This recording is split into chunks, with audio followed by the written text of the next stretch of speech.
according to the people wey bring the matter come out, they say Omotola husband know about it. So if the husband know about it, say maybe na true say the wife dey do like that, the man no cry come out, they all want on the shop and the door for another person headache. With Lady T. Hey everyone, welcome back to this YouTube channel, True Dreams with Lady T. Is your sister, your friend, is your girl. If this is your first time or you just did the get post for YouTube, you just come across this channel, please consider to hit the subscribe button, click on the notification bell so you will know anytime we post video here. Thank you so much for coming around again and God bless you. For this our channel, na tori now we dey talk and na pidgin English we take dey knack our tori for here. So today's story we wan talk about Omotola. Omotola, the Nollywood actress. Some people dey call her the Omo Sexy.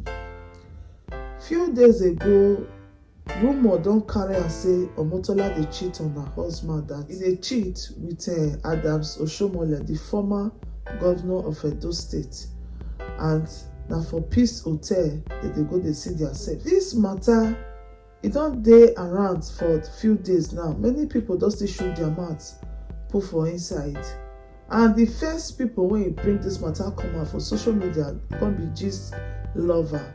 Now they talk and say Omotola dey cheat and they get proof. So Omotola quickly respond to them. He come tell them say in there then. Now the response of Omotola now that they see for years. So she say she dare them to bring the proof come out. If really say na true say she dey do such thing, make dem bring the proof, make you see the proof. Say because Instagram na very popular place for somebody to just come out, bring out a post, just begin dey lie on somebody. And she can also dey talk am for her page, say abeg all people wey love her, all her fans, make dem report that platform so that they go block the platform. But to everybody's surprise, Omotola fans, they say lie, they no go report that platform because they wan hear wetin the platform get to bring. They wan see the proof before they go decide if they go block the platform or no. And the person wey get the platform, he can still reply. He can say Omotola dey cheat and Omotola husband still dey cheat. He can say even if say they block that platform, they get other platform wey they think they support that platform and they will publish everything for there. That make Omotola not dare them. Before they even bring out this matter come out, they get their own proof. And not only Adams Oshiomhole, they can still name some other people wey be say another man wey they mention when they say she and Genevieve fight over that matter. So after they do that one, e not say they can publish Omotola husband charge with a woman. So they can publish that one, say for her to believe say they know everything about them. This one is the husband home. But Omotola home up till now, they never bring the proof come out. They say they will bring the proof come out, that they won't put one thing or the other together before they will bring the proof come out. And that people when they talk say Omotola marriage will scatter, make they not scatter Omotola marriage. They say not be they want scatter the marriage, that now Omotola use her hand want to scatter her marriage. Maybe say she dey follow different men. If you guys can remember, for the post when Gist Lovers write for their platform, I mean the people wey fit carry the news, they say they know the person wey give Omotola that her guy's name Omo Sexy, that they will talk am. But if you look this picture now, you go see say the husband don already draw or write tattoo for his hand Omo Sexy, which means or probably na he give the wife that guy's name. I don't know why all these things they happen now. And if you can't go the comment section, some people come dey talk say why did they do all those kind of things now? E no good. Why some come talk say Omotola not dey okay now, that the thing really dey bother her, that she even dey hospital. Why some people come talk say the marriage e don dey shake. Nigeria, see how they are rejoicing why someone hides under anonymity to spread falsehood in the name of trading. Really? We deserve the leaders we have. You see, somebody dropped this comment. The another person can say, people laughing in the comment section as a fake blog spread fake rumors and try to destroy someone's career and marriage. Those laughing, may the same happen to you. Then another one come to say, see what you have caused. Omosesi home is now shaking and she is hospitalized now. Bad belle people. So many comments when people drop for there, but I just say pick these few comments. Yes, if really say wetin this gist lover bring come out, if na truth, make it bring the proof come out, or make it just remain silent, because to dey break home e no easy to gather home. Even though say your marriage na 1 year, na 2 years, na 3 years, 4, 5, 6, 7, how many years it may be, e no easy to be together with somebody wey you no know at all.